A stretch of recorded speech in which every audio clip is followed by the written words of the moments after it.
1 cup റവ വേണം. വറുത്ത റവയായാലും കുഴപ്പമില്ല, വറുക്കാത്ത റവയായാലും കുഴപ്പമില്ല. നമ്മുടെ കയ്യിൽ ഏതാണോ ഉള്ളത് അതെടുക്കാം. നമ്മൾ സാധാരണ ഉപ്പുമാവിനൊക്കെ എടുക്കുന്ന അതേ റവയാണ്. അപ്പോൾ ഇതൊരു ബൗളിലേക്ക് മാറ്റാം. ഇതിലോട്ട് ഒരു 3 മുതൽ 4 ടേബിൾ സ്പൂൺ വരെ പഞ്ചസാര ചേർക്കാം. അപ്പോൾ പഞ്ചസാരയൊക്കെ ഓരോരുത്തരുടെ മധുരം അനുസരിച്ച് കൂട്ടിയും കുറച്ചൊക്കെ ചേർക്കാവുന്നതാണ്. ഇനി ഇതിലോട്ട് നല്ല തിളച്ച വെള്ളം ചേർത്ത് കൊടുക്കണം. ഏകദേശം ഒരു 1.25 കപ്പ് വെള്ളം നമുക്ക് നല്ലതുപോലെ തിളപ്പിച്ചിട്ട് വേണം ഇതിലേക്ക് ചേർക്കാനായിട്ട്. അപ്പോൾ വെള്ളം കുറേശ്ശെ ചേർത്ത് മിക്സ് ചെയ്തുകൊണ്ടിരിക്കാം.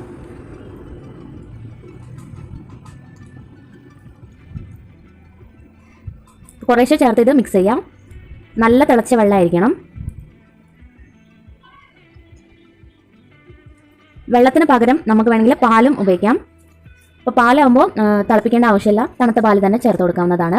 അപ്പോൾ നമ്മളിത് ഇതുപോലെ വേണം മിക്സ് ചെയ്തെടുക്കാനായിട്ട്. ഇതിന് ഒരു 10 മിനിറ്റ് നേരത്തേക്ക് റെസ്റ്റ് ചെയ്യാൻ വെക്കണം. ആ സമയം കൊണ്ട് റവയൊക്കെ ഒന്ന് കുതിർന്ന് കിട്ടും. ഇനി നമുക്ക് വേണ്ടത് ഏത്തപ്പഴമാണ്. ഞാനിവിടെ 2 ഏത്തപ്പഴമാണ് എടുത്തിരിക്കുന്നത്.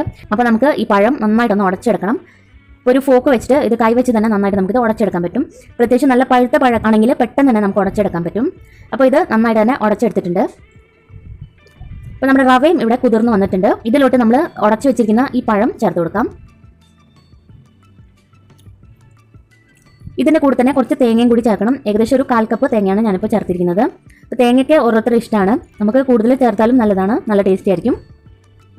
ഇനി ഇതിലേക്ക് ഒരു നുള്ളു ഉപ്പും കൂടി ചേർക്കാം. അതുപോലെ തന്നെ ഒരു 1/4 ടീസ്പൂൺ ഏലക്കപ്പൊടി ചേർക്കാം.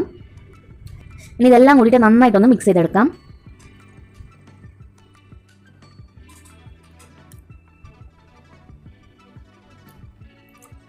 ഇത് ഒരുപാട് വെള്ളം പോലെ ആക്കണ്ട, ഈ ഒരു പഴത്തിൽ തന്നെ മിക്സ് ചെയ്തെടുത്താൽ മതി.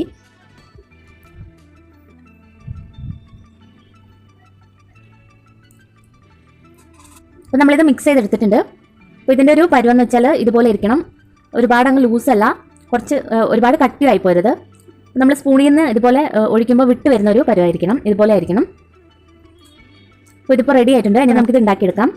അപ്പോൾ നമ്മൾ സാധാരണ ഉണ്ണിയപ്പം ഉണ്ടാക്കുന്ന ആ ഒരു പാനിലാണ് ഞാനിപ്പോൾ ഇത് ഉണ്ടാക്കുന്നത്.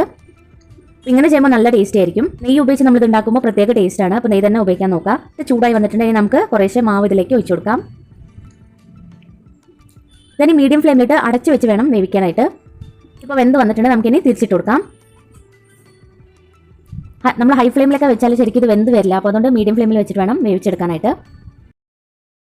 നമ്മൾ തിരിച്ചിട്ടതിന് ശേഷം വീണ്ടും അടച്ചു വെച്ച് കുറച്ച് സമയം കൂടി ഇത് വേവിച്ചെടുക്കാം. ഇതിപ്പോൾ റെഡി ആയിട്ടുണ്ട്. അകത്ത് നല്ല സോഫ്റ്റാണ്, കണ്ടല്ലോ, നല്ല സോഫ്റ്റാണ്. ഒട്ടും തന്നെ കട്ടിയല്ല, നല്ല സോഫ്റ്റാണ്. അപ്പോൾ ഉറപ്പായിട്ടും നിങ്ങളൊന്ന് ട്രൈ ചെയ്ത് നോക്കണം. ട്രൈ ചെയ്തിട്ട് നിങ്ങളുടെ അഭിപ്രായങ്ങളൊക്കെ അറിയിക്കണം. അതുപോലെ ചാനൽ ആദ്യമായിട്ട് കാണുന്നവർ സബ്സ്ക്രൈബ് ചെയ്യാനും മറക്കരുത്.